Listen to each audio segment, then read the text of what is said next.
Assalamualaikum warahmatullahi wabarakatuh. Kami dari kelompok 3. Perkenalkan, nama saya Arjuna. Nama saya Dinamati. Nama saya Muhammad Rizky Anjarmaja. Nama saya Marsha Melia Putri. Nama saya Muhammad Ani Saputra. Di sini kami akan menjelaskan bagaimana sih manusia bisa bertuhan yang dijelaskan dari halaman 44 sampai 50. Baik, selanjutnya selamat mendengarkan penjelasan kami. Dadah!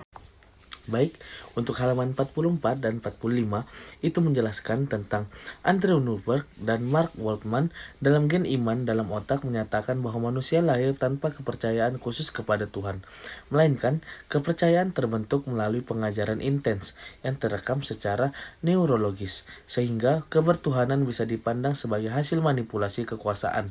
Hal ini berbeda dengan perspektif spiritual yang melihat keterbukaan terhadap yang gaib semakin kuat melalui pengalaman ketidakberdayaan eksistensial, pengalaman mistik yang bersifat intuisi. Dari perspektif sosiologis, agama dipelajari dari fenomena masyarakat beragama dan bukan dari doktrin atau kitab suci. Dengan konsep kebertuhanan yang berkembang melalui evolusi dari animisme, politeisme, hingga monoteisme sebagai respon manusia terhadap keterbatasan dan ketidakpastian hidup.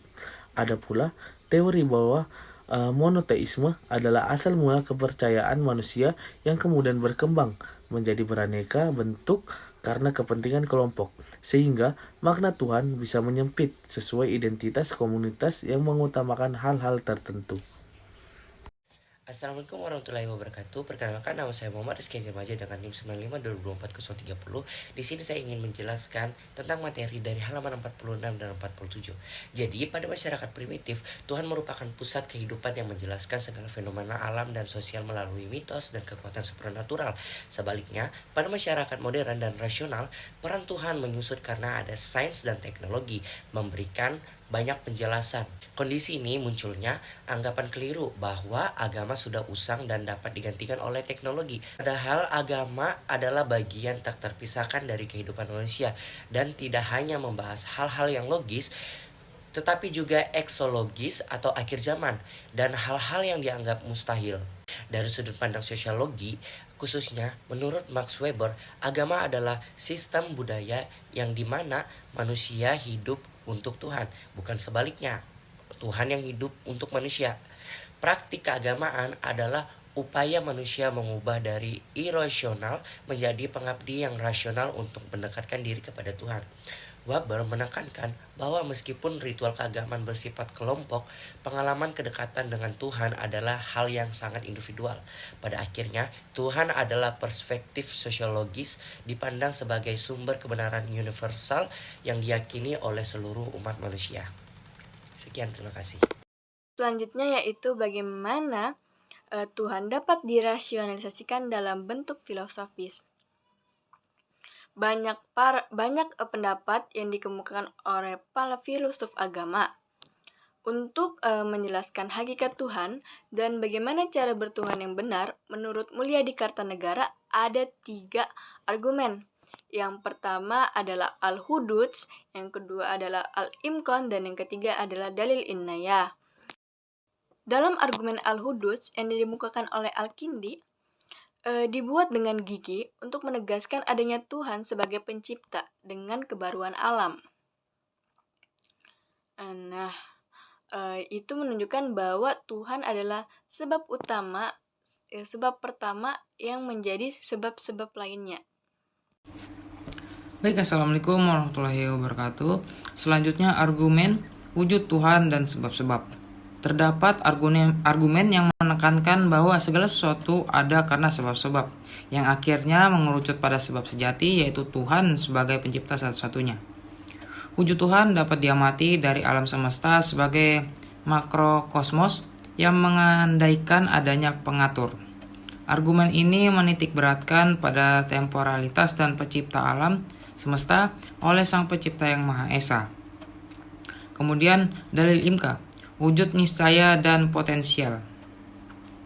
Argumen kedua adalah dalil al-imka, di mana Ibnu Sina menegaskan setiap wujud hanya ada 2 kemungkinan.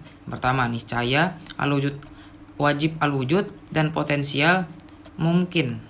Wujud niscaya adalah wujud yang esensi dan eksistensinya sama, sedangkan wujud potensial membutuhkan wujud lain untuk mengaktualkannya. Alam dianggap sebagai mukmin al-wujud, artinya hanya potensial dan tidak bisa mengaktualkan diri sendiri. Konsep wajib al-wujud dan mukmin al-wujud. Ibnu Sina menyatakan Tuhan sebagai wajib al-wujud, sedang yang lainnya, alam, adalah mukmin al-wujud. Wajib al-wujud berarti wujud yang senantiasa aktual dan tidak membutuhkan sesuatu pun untuk mengaktualkannya.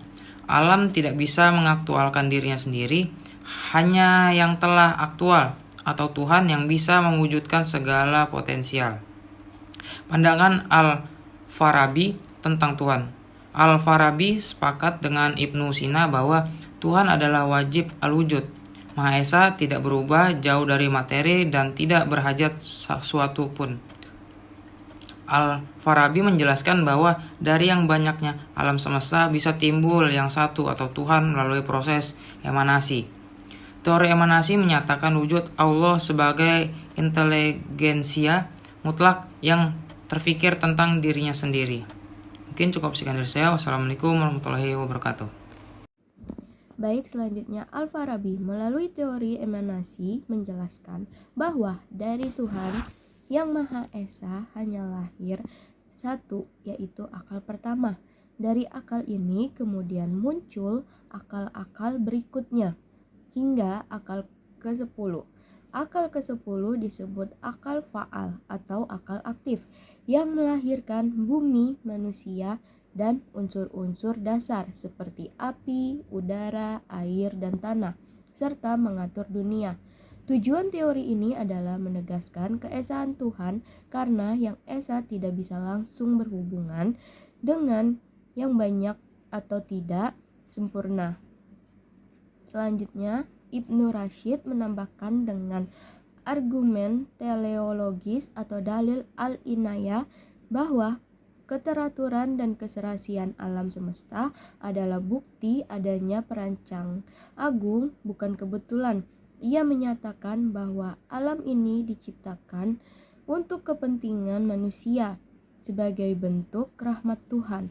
Argumennya diperkuat dengan Al-Quran yang ayat-ayatnya terbagi menjadi 3. Yang pertama tentang rahmat Tuhan, yang kedua tentang keajaiban penciptaan, dan yang terakhir tentang keduanya.